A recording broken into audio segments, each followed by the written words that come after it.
The Man Who Walked Between the Towers.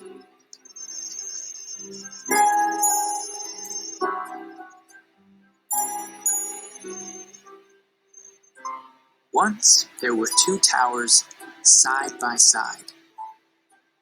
They were each a quarter of a mile high, 1,340 feet, the tallest buildings in New York City. A young man saw them rise into the sky. He was a street performer. He rode a unicycle. He juggled balls and fiery torches.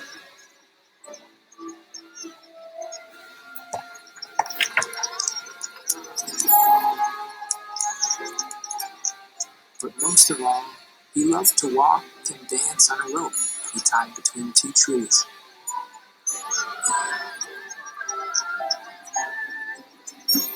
He looked not at the towers, but at the space between them, and thought, what a wonderful place to stretch a rope, a wire on which to walk.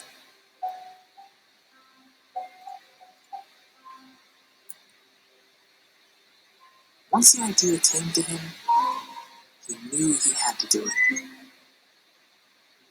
If he saw 3 balls, he had to juggle. If he saw 2 towers, he had to walk.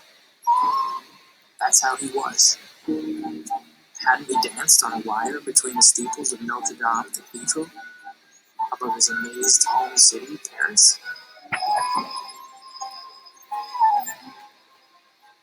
Why not here, between these towers? Of course, he knew that, as in Paris, the police and the owners of the towers would never allow it. You must be crazy, they would say. You'd fall, for sure. And so Philippe, that was the young man's name, began a plan to do it secretly. The buildings are not quite finished, he thought. Maybe if I dressed as a construction worker. Early on an August evening, he and a friend entered the South Tower. They got a 440-pound reel of cable and other equipment into the elevator. Took it to the unfinished top 10 floors, and waited till nightfall when everyone had gone. Then they carried everything up 180 stairs to the roof.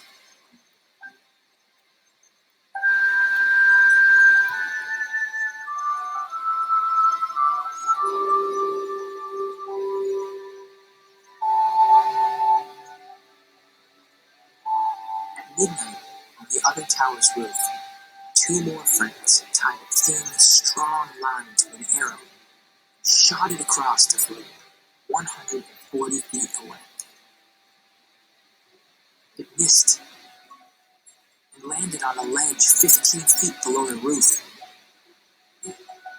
Bad luck, thought Philippe. He crawled down to the ledge over the sparkling city and got the arrow. To its line, he tied a stronger line, which his friends pulled back to their tower.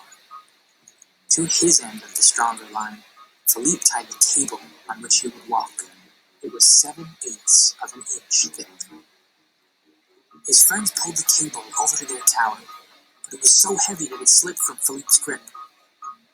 The cable's middle plummeted toward the street, pulling the friends on the other tower to the very edge.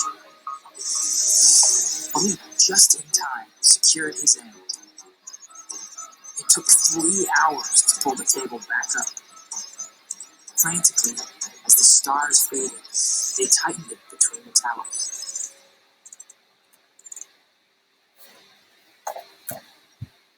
It was past dawn before they were ready.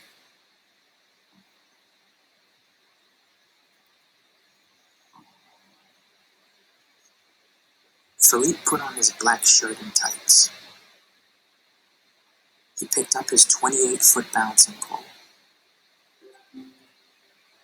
All his life, He had worked to be here, to do this. As the rising sun lit up the towers, out he stepped onto the wire.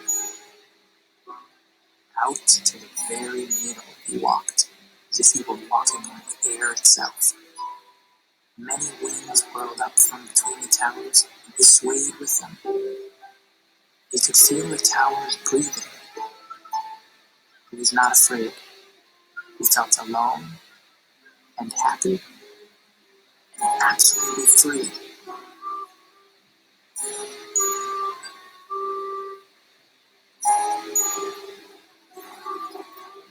A woman coming from the subway might have been the first to see him. Look, someone walking on a wire between the towers. Everyone stopped and looked up. They gasped, stared. It was astonishing. It was terrifying and beautiful. A quarter of a mile up in the sky, someone was dancing. Police saw it too. Officers rushed to the roofs of the towers. "You're under arrest!" they shouted through bullhorns. Philippe turned and walked the other way. Who would come and get him?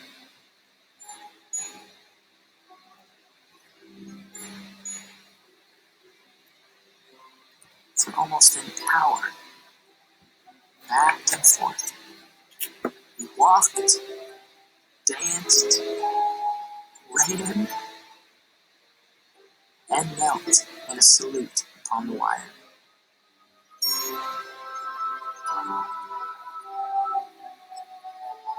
He even lay down to rest. The city and the harbor spread beneath him. The sky surrounded him. Seagulls flew under and over. As long as he stayed on the wire, he was free.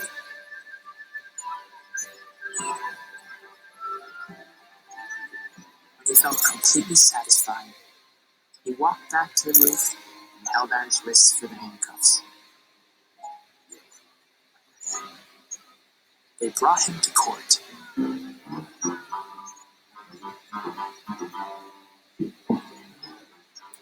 The judge sentenced him to perform in the park for the children of the city. This he did happily. Though during his performance, some boys playing on his wire jerked him and Philippe fell, but caught himself.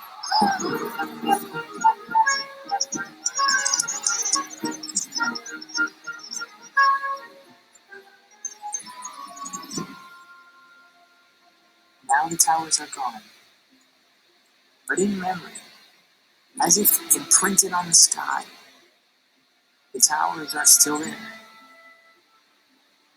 And part of that memory is the joyful morning, August 7th, 1974, when Philippe Petit walked between them in the air.